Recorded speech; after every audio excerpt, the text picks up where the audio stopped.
How's it going, everybody? My name is Braden Jenkins, and I'm going to be presenting on the country of Iceland. So just an overview of the country. Iceland is an island located near the Nordic states of Europe. It is situated at the confluence of the North Atlantic and Arctic Oceans on the Mid-Atlantic Ridge. The country has a population of 320,000 people, and the main religion there is Christianity. The primary language spoken in Iceland is Icelandic. However, English is pretty much everyone speaks English there as well. The currency that they use is the Icelandic krona, and one Icelandic krona is equal to about 3/4 of a penny. So yeah, 0.0072 US dollars. So for the form of government in Iceland, they have a parliamentary representative democratic republic, which means that they have a president who is the head of state, while the prime minister of Iceland serves as the head of government. And they have a multi-party system, and executive power is exercised by the government. The president's name, which I cannot really pronounce, Johannesson.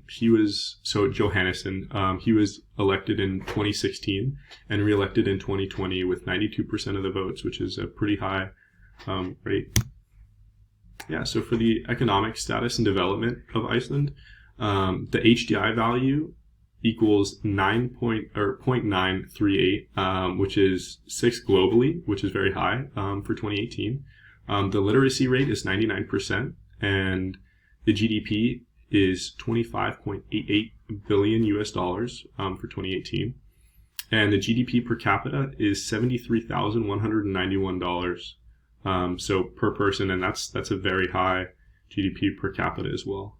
For the imports, mainly it's industrial supplies, and then some capital goods, transport equipment, fuels and lubricants, consumer goods, and then food and beverages, of course. And then for exports, the main material export is aluminum, and then fish products as well. And then the main service exports are tourism-related services. So for the culture, values, and norms of Iceland, they're known for being rich and varied, as well as being known for its literary heritage, which began in the 12th century. Traditional arts that are very popular there include weaving, silversmithing, and wood carving. And then the people of Iceland are very friendly and courteous. It is customary everywhere to thank people for dinner and a favor, or a favor that they've done for you, but Icelanders also like to thank each other for spending time together, which is really cool. So for global business opportunities, they have one major city called Reykjavik, which is their capital, and it houses over 2/3 of the population there. The corruption index, so for 2019, the corruption perceptions index rated Iceland, or ranked them 11th out of 180 countries and territories, and then gave them a score 78 out of 100, which is very good. The stock exchange there, they have the Nasdaq Iceland, which is formerly known as the Iceland Stock Exchange.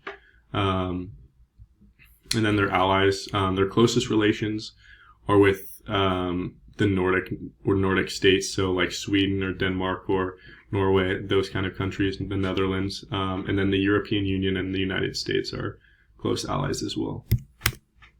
So for managerial considerations, I gave them an A-.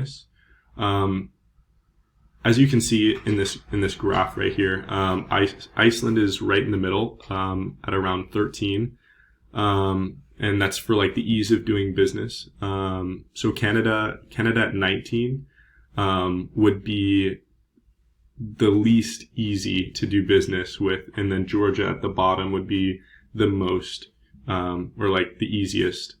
So yeah, Iceland's right in the middle at 13. I think that's a fair assessment, I guess.